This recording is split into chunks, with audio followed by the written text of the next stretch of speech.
ಎಂದೆಂದಿಗೂ ಆ ಚುನಾವಣೆ ನಿಮ್ಮ ಅಭೂತಪೂರ್ವದ ಆಶೀರ್ವಾದ ಕೊನೆ ಉಸಿರುವರೆಗೂ ನಾನು ಹೊರಗೆ 5 ವರ್ಷ ಅದು ಹೇಗೆ ಕಳೆದೋ ನನಗೆ ಗೊತ್ತಿಲ್ಲ. ಈಗ ಮತ್ತೆ ಒಂದು ಚುನಾವಣೆ, ಮತ್ತೆ ಒಂದು ಸವಾಲು.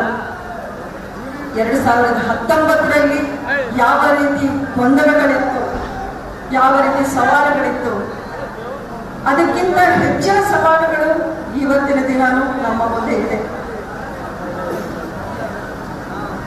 ಬದಲಾದ ಪರಿಸ್ಥಿತಿಯಲ್ಲಿ ನನಗೆ 2019ರಲ್ಲಿ ಭಾರತೀಯ ಜನತಾ ಪಕ್ಷ ಬಾಹ್ಯ ಬೆಂಬಲವನ್ನು ಕೊಟ್ಟು ಪ್ರಧಾನಮಂತ್ರಿ ಮೋದಿಯವರು ಸ್ವತಃ ಅಂಬರೀಷ್ ಅವರನ್ನ ಪ್ರಸ್ತಾಪ ಮಾಡಿ ನನಗೆ ಮತಗಳನ್ನ ಕೊಡಿ ಅನ್ನೋ ವಿಚಾರವನ್ನ ಮೈಸೂರಲ್ಲಿ ಮಾತಾಡಿದ್ದರು.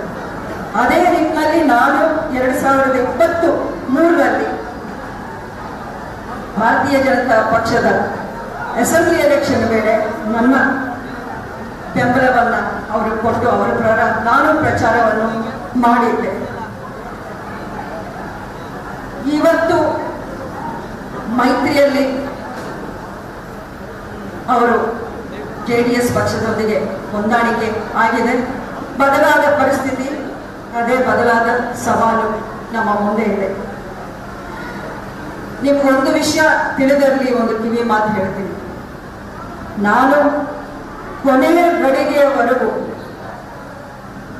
ಮಂಡ್ಯ ಸೀಟನ್ನ BJPನೇ ಉಳಿಸ್ಕೊಳ್ಳಿ ಅನ್ನುವಂಥ ಪ್ರಯತ್ನ, ಹೋರಾಟ ಮಾಡ್ತಾನೆ ಬಂದೆ.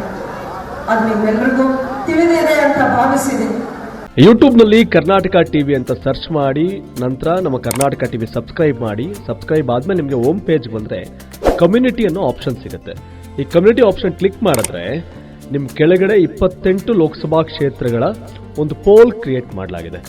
ನೀವು ಹೋಗಿ 28 ಕ್ಷೇತ್ರಗಳಲ್ಲಿ ಯಾರು ಗೆಲ್ತಾರೆ, ಯಾರು ಗೆಲ್ಲಬೇಕು, ನಿಮ್ಮ ಸಪೋರ್ಟ್ ಯಾರಿಗೆ ಅಂತ ಅಲ್ಲಿ ನೀವು ಕ್ಲಿಕ್ ಮಾಡ್ಬೋದು, ಅಂದರೆ ವೋಟ್ ಮಾಡ್ಬೋದು.